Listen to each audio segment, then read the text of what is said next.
do what I do. You give standing to so many different people to file a lawsuit. It's messy, and it'll never get litigated. It would take years, and then it might end up getting dismissed. I'm giving you a nice, clean shot, a nice, clean route to it. It's nice and clean, baby, to get your money. Okay? Restorative justice for foundational Black Americans who can trace their lineage to a time period before the Emancipation Proclamation, who are descendants of African American slavery and of African descent, who were brought to this country after 1808, which was illegal at the time. It's nice and clean. You got too much. You have so much culpability in there. You can put that together. That's easy. Okay. What these folk, this is why it's not going anywhere. Okay. I'm just saying, this is why it's not going anywhere. You got the wrong people in charge. Passage. They've shown us every plantation with cotton. Now, I want you to listen to this. Somebody type breeding plantations. Somebody type breeding farms. There's so many Black people who say, well, how do we get all those Black people over here? The way we got them over here, they had a certain amount, and then they bred us into existence. We went from 400,000 to 4 million from 1808 to 1860. We went from 400,000 to 4 million because of breeding farms. And this brother talks about, people don't want to talk about this. Keep listening. On it. You know what plantation they've never shown us, Abby? The most prominent ones, the ones that were most profitable, the breeding plantations. Why don't you want to show us those? You know why? Because after the research that I did for this album, you realize that the moment that a girl menstruated, she was put in a stable where a horse would be, and forcibly mated, forcibly raped by a male of the slave master's choice. And when she had children, they weren't called children, they were called a litter of pups. The punishment for raping or killing a person in medieval Spain is gelding. Gelding is when you take hot pincers and you take a man's balls and dick off root and stem. Killing a person, law of the Bible, right? Medieval Spain, super religious. You killed a man, he should be killed. Why were indigenous and Black people categorized as subhuman? So under the law, you would not be punished for the things that you did to us. That's why. You used to be proud, right? So the brother's bringing up a good point, okay? Basically, he's saying the things that happened to us during slavery were legal. So how do you punish somebody for something, use the legal system to punish somebody for something that wasn't illegal at the time? You understand what I'm saying? That's messy. Now you got to say, well, it was immoral, but it wasn't legal. We just punish people for everything that they did 200 years ago that was immoral. You bring up, abuse against spouse, abuse against children. It just opens a floodgate for litigation. And that's why this is not going anywhere. That's why your reparations argument is not going anywhere. So many people are stuck on emotions as opposed to using intelligence to get to an end. Now, I want to show you all something. Okay, this is another image. We're gonna learn something. This is the map of the United States. Back during that time period. I want you all to see something. Okay, this is what the United States looked like in 1776. How are you getting reparations from California? And California was the property of a whole nother country at the time. You had New Hampshire, Massachusetts, New York, Pennsylvania, Maryland. You had Virginia, North Carolina, South Carolina, and Georgia. And you have Florida as a territory. How are you going to get reparations from these other? They're playing with you. They just goofy playing with you. They got you on a wild goose chase. You see, but we know what. This is what I want y'all to understand. These other places, Texas was Mexico at the time. You know what I mean? Oklahoma was Mexico, Spain. These were not part of the United States at the time. So stop letting these people play with you.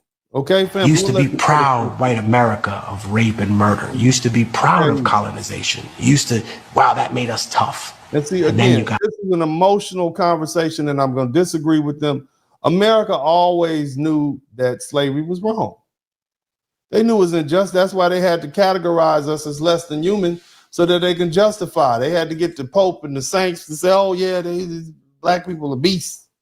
So what you do to them is not human. If they're not humans, it's not a crime against God. These are not God's children. These are animals. They have no souls. They feel less pain. So that's inaccurate. All this emotionalism, all this sensationalism. This is why you can't have people who are not logical litigators and lawyers dealing with what was and what was not legal at the time. Reparations, and then let our other brothers and sisters speak. First thing. And for you all who don't know, foundational Black American, that term was coined by the good brother Tariq Nasheed. So shout out to him. I've been using it even on air broadcast, and I go on national TV for several years now. This brother should receive credit for using that term, foundational Black American. I know there are other ones, but that is, you know, I like foundational Black American because it includes what we already know, Black American, and we just put foundation on, so it keeps it as it is. We went from colored to Negro to Black American to African American. I like foundational Black American. Okay, that's why I use it. But this is a brilliant brother. If you don't know who Tariq Nasheed is, just Google him, check his movies out, man. I have all of his movies. Keep listening. We have to understand we have to focus and keep the emphasis on it being lineage based. Yes, sir. The problem is we see a lot of trick bag language being mixed into it, where it opens the floor for other groups to come in and undermine us. Yep. Reparations in the form of lineage-based compensation is not a compensation for racism. Let's be very clear. If we open the door to racism, Hispanics can come in, Asians can come in, Middle Eastern people can come in. It will become affirmative action again, where we are left holding the crumbs and everybody else is holding the cake. So we have to focus on the lineage-based reparations. Yes, sir. Especially the agreement that our foundational Black American lineage accrued out here in California. In California, this was a state that allowed slavery. People say that this wasn't a slave state. There was informal slavery here. The only reason they made it a technicality to make slavery illegal in California, they didn't want the white wealthy slave owners back east coming here getting all the prime real estate.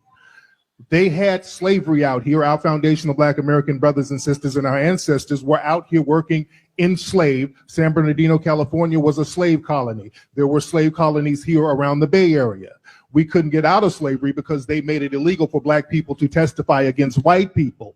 That's now, just so you guys know, I did include the good brother Tariq Nasheed in my mailings. I find him to be a modern day John Henry Clark when it comes to history, and I appreciate his works. So I did definitely wanted to send the brother a copy of what I'm doing over here. Okay, so in fact, I'll even share that letter with you all. Not only did I send it to the good brother Tariq Nasheed, but also sent it to several other prominent historians. I sent one to my good friend, Dr. Hassan Johnson. I'm gonna try to make this a little bigger so you all can see. I sent a letter to Dr. Hassan Johnson. You guys know him, he's on YouTube. And this is the letter I sent to the good Dr. Hassan Johnson. And as I said, I also sent a letter to Professor Henry Louis Gates Jr., Dr. Gerald Horn, and of course, Brother Tariq Nasheed. And I thanked him for his hard work. And I sent him a copy of the letter that I sent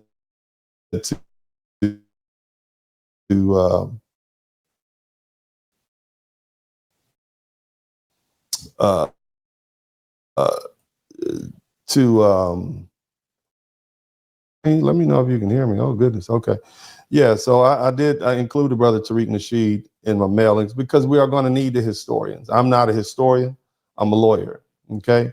But I did send it to Brother Tariq Nasheed and I thanked him for his work. I appeared at his You know, I acknowledge him as the originator of the term foundational Black American. And I actually spoke at the Foundational Black American Expo in 2023 upon his invitation. And it was along with a panel of lawyers, and we talked about know your rights. And I just basically highlighted, so I have great respect for the brother, man. I appreciate what he's doing. He's an inspiration to so many. So you guys make sure you patronize his business and support the things that he does.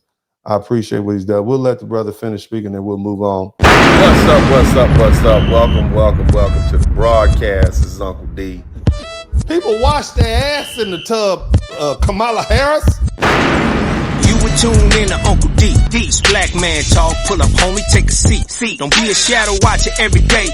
You learn something, then you earn something. Let them know and drop some money in the plate. It's getting cold, ladies, talking ratchet. Blizzard King here, grab your coat, zip your jacket. Keep quiet for a second, close your jaw. Attorney Spurling, this ain't pearly, know the law. Talking Constitution, pushing pins when he shooting, give him that. Masculinity, just for the record, sprinkle that. You can keep your cat, gotta cut it. Only cat he rubbing, gotta love it. I call it Molly Buddy. Gotta vote your interest, voting earns. Presidential, this is for the money that I earn. When you gon' learn, my people, that evil mixed with evil. No matter what you're doing, baby, this ain't equal. Sometimes when you're special, you get hated. The test is for the best, you're damn right, my people made it. Uncle D, Blizzard King, you been served, gotta notice. Now black men out here know we winning, gotta hold it now. Uncle D, you been served, get your notice now. Black men out here know we winning, gotta hold it now. Uncle D, you been served, get your notice now. Black men out here know we winning, gotta hold it now. Uncle D, you been served, get your notice now. Black men out here know we winning, gotta hold it now. Hey, man, I'll do what I do. Somebody need to whip your ass. Get up and whip him, Sweets.